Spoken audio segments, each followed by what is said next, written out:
నెల్లూరు సిటీలో ప్రజల ఆరోగ్యానికి ఆహ్లాదానికి పెద్దపీట వేస్తూ మంత్రి నారాయణ ఎమ్మెల్యే కోటంరెడ్డి శ్రీధర్ రెడ్డి చేపట్టిన పార్కుల పండుగ సరికొత్త చరిత్రను లిఖిస్తోంది. యలమవారి దిన్నెలో జరిగిన అభివృద్ధి కార్యక్రమాలు స్థానికుల్లో కొత్త ఉత్సాహాన్ని నింపాయి. 60 లక్షల వ్యయంతో అన్ని రకాల హంగులతో పచ్చదనంలో కలకలలాడుతున్న యలమవారి దిన్నె పార్కును మంత్రి నారాయణ ఎమ్మెల్యే కోటంరెడ్డి శ్రీధర్ రెడ్డి వక్ఫ్ బోర్డు చైర్మన్ అబ్దుల్ అజీజ్ తో కలిసి ప్రారంభించారు. ప్రజల దాహర్తిని తీర్చేందుకు అత్యాధునిక వాటర్ ప్లాంట్ ను జాతికి అంకితం చేశారు. ఈ సందర్భంగా మంత్రి నారాయణ మాట్లాడుతూ 2014లోనే నెల్లూరు అభివృద్ధికి పునాదులు వేశామని, గత పాలకులు రాష్ట్రాన్ని 10 లక్షల కోట్ల అప్పులో ముంచి అభివృద్ధిని గాలికి వదిలేశారన్నారు. ఈ కార్యక్రమంలో 13వ డివిజన్ రాష్ట్ర వక్ఫ్ board chairman Abdul Aziz, commissioner Nandan, మాజీ మున్సిపల్ చైర్పర్సన్ తాళ్లపాక అనురాధ, నగర అధ్యక్షుడు మామిడాల మధు, 13వ division clustered incharge Ootukuru Chandra, president Kayala Tirupati, general secretary Krishna, స్థానిక జనసేన, టీడీపీ, బీజేపీ నాయకులు, కార్యకర్తలు తదితరులు పాల్గొన్నారు. పొంగూరు నారాయణ గారి ఆధ్వర్యంలో అభివృద్ధి పదంలో అన్ని రకాల ఒక బుల్లెట్ ట్రైన్లా దూసుకుపోతుందనే దానికి ఈనాటి ఈ యొక్క యలమవారి దిన్నె ప్రాంతంలో ఏర్పాటు చేసినటువంటి ఈ యొక్క అభివృద్ధి కార్యక్రమాలు నిజంగా ఓ శాసనసభ్యుడిగా గర్వపడుతూ ఉన్న నెల్లూరు నగర కార్పొరేషన్లో నా రూరల్ కూడా ఉండటం, నాకు పక్కన పొంగూరు నారాయణ గారు శాసనసభ్యుడిగా రాష్ట్ర మున్సిపల్ శాఖ మంత్రులుగా ఉండటం నిజంగా చాలా చాలా సంతోషంగా ఉంది. కారణం ఏంటంటే నిజాయితీగా మాట్లాడుకోవాలంటే, నిజం చెప్పాలంటే స్వాతంత్రం వచ్చినప్పటి నుంచి నెల్లూరు నగరానికి అభివృద్ధి ఏ సమయంలో జరిగిందంటే ఖచ్చితంగా 2014, 2019 పొంగూరు నారాయణ గారు మున్సిపల్ శాఖ మంత్రిగా ఉన్నప్పుడు, అదేవిధంగా ఇప్పుడు మళ్ళీ 2024, 2029 మధ్యలో 1 కాదు, 2 కాదు, 3 కాదు, 4 కాదు, 5 కాదు చెప్పుకుంటూ పోతే ఒక రోజంతా చెప్పాల్సి ఉంటుంది. ఒక పక్క పొంగూరు నారాయణ గారు రాష్ట్ర ముఖ్యమంత్రి చంద్రబాబు నాయుడు గారికి అత్యంత సన్నిహితుడు, అత్యంత నమ్మకస్తుడు. అంతేకాకుండా రాష్ట్ర రాజధాని, ఈరోజు ప్రపంచంలో రాజధాని లేని రాష్ట్రం ఏదైనా ఉందంటే అది ఒక ఆంధ్రప్రదేశ్. అలాంటి రాజధానిలో అమరావతిని అనేక అడ్డంకులు ఎదుర్కొని పరుగులు పెట్టిస్తూ ఒక అద్భుతమైన రాజధాని ఆంధ్ర రాష్ట్రానికి నిర్మిస్తూ చంద్రబాబు నాయుడు గారి ఆశీస్సులతో, చంద్రబాబు నాయుడు గారి సూచనలు సలహాలతో మంత్రి గారు పొంగూరు నారాయణ గారు ఎంతో బిజీగా ఉన్నప్పటికీ ఏమాత్రం సమయం దొరికినా నెల్లూరు నగరానికి ఇచ్చేస్తూ ఆ యొక్క అభివృద్ధి పనుల్లో భాగస్వాములవుతూ ఎక్కడికక్కడ పార్టీ కార్యకర్తలకి, నాయకులకు అండగా ఉంటూ అన్ని రకాల కూడా విజయవంతంగా ముందుకు సాగుతూ ఉన్నారు. ఈనాటి కార్యక్రమానికి నేను హాజరు కావటం నాకు కూడా చాలా సంతోషంగా ఉంది. ఇంకొన్ని కొత్త విషయాలు నేను కూడా తెలుసుకోవడం జరిగింది.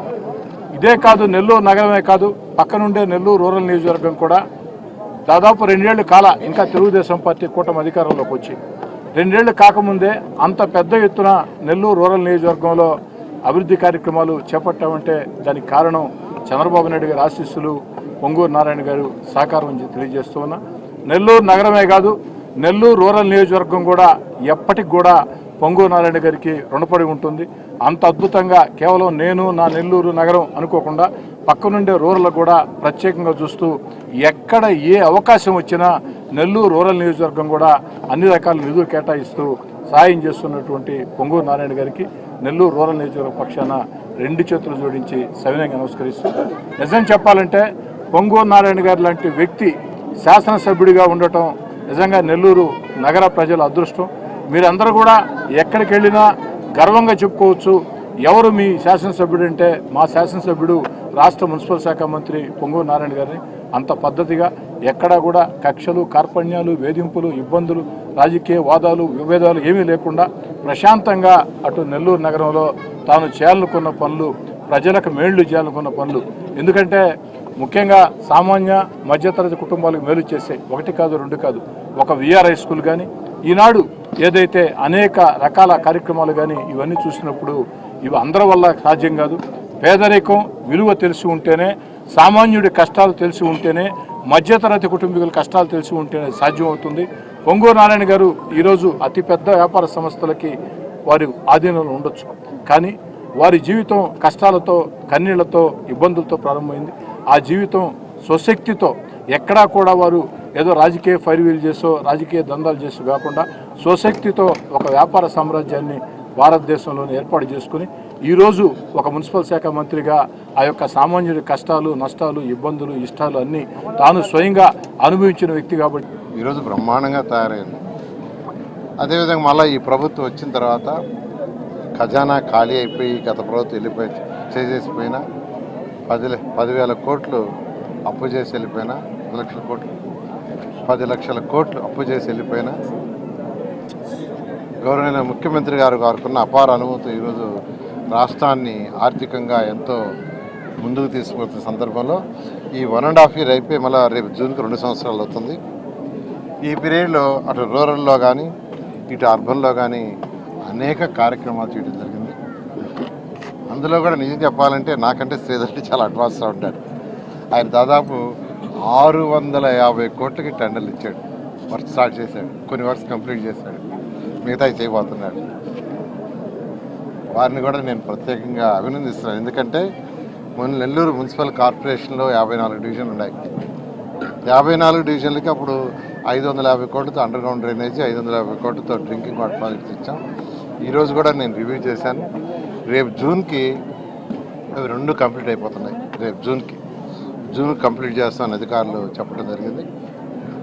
అదేవిధంగా అమృత్ 2.0 అని, అదేవిధంగా ఏషియన్ ఇన్వెస్ట్మెంట్ బ్యాంక్ అని, యుఐడిఎఫ్ అని మరికొన్ని ప్రాజెక్టులను గౌరవనీయ ముఖ్యమంత్రి గారు ఇవ్వటం, దాని మీద ఈరోజు దాదాపు నెల్లూరు కార్పొరేషన్కి దాదాపు 850 కోట్లు, దాదాపు 450 కోట్లు రూరల్, ఒక 400 కోట్లు అర్బన్కి పెట్టాం. అవి కూడా వర్క్ త్వరలో టేకప్ చేస్తారు. ఇవన్నీ అయిపోతే Nellore corporation 100% drinking water under ground, తర్వాత ఎక్కడైతే ఓపెన్ డ్రైన్స్ ఉన్నాయో పెద్ద ఆ ఓపెన్ డ్రైన్స్ అన్నీ 2 పక్కల కాంక్రీట్ వాల్ కట్టి పైన స్లాబ్ వేయడం జరుగుతుంది. సిటీలో అయితే ఆల్రెడీ స్టార్ట్ చేసాము. రూరల్లో కూడా చేయడానికి సిటీలో 40 కోట్లతో స్టార్ట్ అయినాయి. రూరల్లో కూడా కంప్లీట్ చేయడానికి ఈ కొత్త ప్రాజెక్టులు 65 కోట్లు పెట్టి శాంక్షన్ చేసాం. టెండర్లు కూడా అయిపోయినాయి. అవి కూడా తొందరలో స్టార్ట్ చేస్తాం.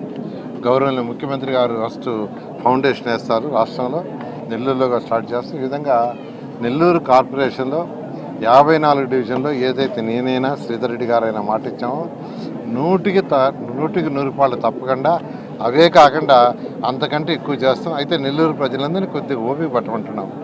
కొద్దిగా ఓపిక పట్టండి. ఇప్పుడిప్పుడే ఖజానా కొంత మెరుగుపడుతుంది. ఖచ్చితంగా గౌరవనీయ ముఖ్యమంత్రి గారిని అడిగి ఫండ్స్ తెచ్చి నెల్లూరుని ఒక మంచి స్మార్ట్ సిటీగా చేయడం జరుగుతుంది.